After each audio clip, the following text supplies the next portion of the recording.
Hi hello నమస్తే welcome to Andhraprabha. Master blaster Sachin Tendulkar గురించి తెలియని వాళ్ళెవ్వరూ ఉండరు. ప్రపంచ క్రికెట్ చరిత్రలో ఒక యోధుడు. కోట్లాది మంది భారతీయుల ఆశలను తన భుజాలపై మోసిన క్రికెట్ గాడ్. ఇవాళ ఆయన పుట్టినరోజు. ఈ సందర్భంగా ఆంధ్రప్రభ అందిస్తున్న స్పెషల్ స్టోరీ. నిజానికి ఒకప్పుడు దేశంలో క్రికెట్కు అంత ఆదరణ ఉండేది కాదు. అలాంటి టైంలో క్రికెట్ రంగంలోకి అడుగుపెట్టిన సచిన్ తనదైన మార్కు వేశారు. 16వ ఏటనే తన బ్యాటింగ్‌తో ప్రత్యర్థి జట్లకు చుక్కలు చూపించారు.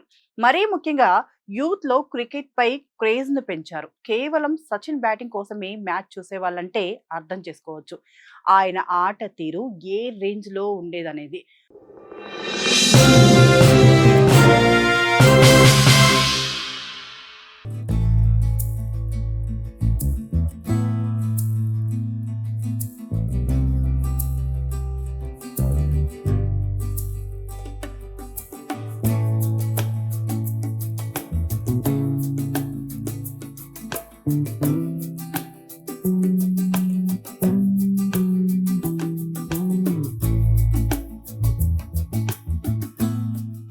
తన క్రికెట్ కెరీర్‌లో ఎన్నో అద్భుత ఇన్నింగ్స్ ఆడిన సచిన్ టీమిండియా విజయాలు అందించారు. సచిన్ టెండూల్కర్ ప్రస్థానం కేవలం పరుగులతో కాదు, పోరాటంతో మొదలైంది.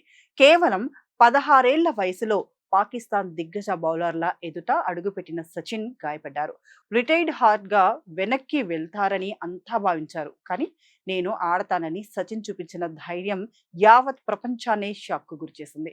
ఆ సమయం క్రికెట్ దిగ్గజం గ్రౌండ్‌లో అడుగుపెట్టారని అందరికీ అర్థమైపోయింది.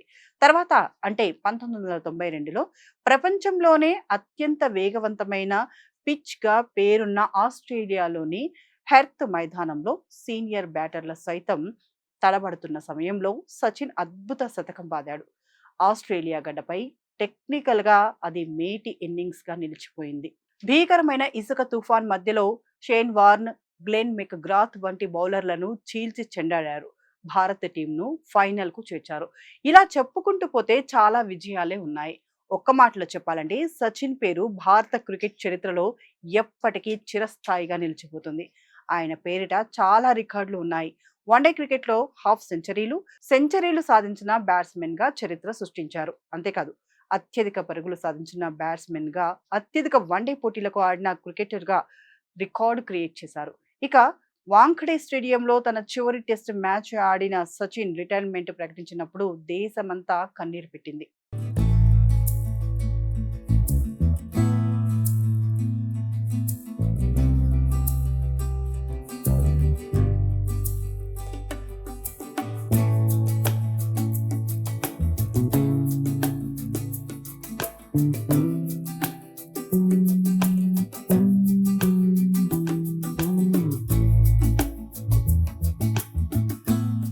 అటు సంప్రదాయ టెస్ట్ ఫార్మాట్‌లోనూ రికార్డులు సొంతం చేసుకున్నారు సచిన్. టెస్ట్ క్రికెట్‌లో కూడా ఎక్కువ సెంచరీలు కొట్టిన బ్యాట్స్‌మెన్‌గా ఆయన రాణించారు. ఇక వరల్డ్ కప్‌లో ఎక్కువ పరుగులు సాధించిన బ్యాట్స్‌మెన్‌గా కూడా సచిన్‌కు రికార్డులున్నాయి. 1994లో అర్జున అవార్డ్, 1997లో Rajiv Gandhi Khel Ratna, Wisden cricketer of the year, 1999లో పద్మశ్రీ, అలాగే 2008లో పద్మ విభూషణ్, 2010లో ICC cricketer of the year అవార్డును సొంతం చేసుకున్నారు. దాంతో పాటు 2014లో భారత అత్యున్నత పౌర పురస్కారమైన భారత రత్నను కూడా సొంతం చేసుకున్నారు. ఇక తాజాగా సచిన్ టెండూల్కర్ తన 53వ పుట్టినరోజును అత్యంత ప్రత్యేకంగా జరుపుకున్నారు. దేశవ్యాప్తంగా అభిమానులు ఆయన బర్త్‌డేను ఘనంగా సెలబ్రేట్ చేస్తున్న సమయంలో సచిన్ మాత్రం ఛత్తీస్‌గఢ్ రాష్ట్రంలోని గిరిజన ప్రాంతంలో చాలా సాధారణంగా తన పుట్టినరోజును జరుపుకోవడం విశేషం. దంతేవాడ జిల్లాలోని చిందనార్ అనే దూర ప్రాంత గిరిజన గ్రామాన్ని సందర్శించిన ఆయన స్థానిక గిరిజన పిల్లలతో కలిసి తన బర్త్‌డేను జరుపుకున్నారు. ఈ పర్యటనలో ఆయనతో పాటు కుమార్తె సారా టెండూల్కర్‌తో పాటు కుటుంబ సభ్యులు కూడా ఉన్నారు. ముందుగా అక్కడి పిల్లలతో వాలీబాల్ ఆడిన సచిన్ గ్రామంలో తాజాగా నిర్మించిన క్రీడా మైదానంలో కేక్ కట్ చేశారు. మొత్తంగా 100 సెంచరీలు, 34,357 పరుగులతో సచిన్ ఒక చెరిగిపోని లెగసీని వదిలి వెళ్లారు. ప్రపంచ క్రికెట్‌లో ఆయన కేవలం రికార్డుల వీరుడు మాత్రమే కాదు, కొన్ని తరాలకు స్ఫూర్తిదాత. Happy birthday Sachin.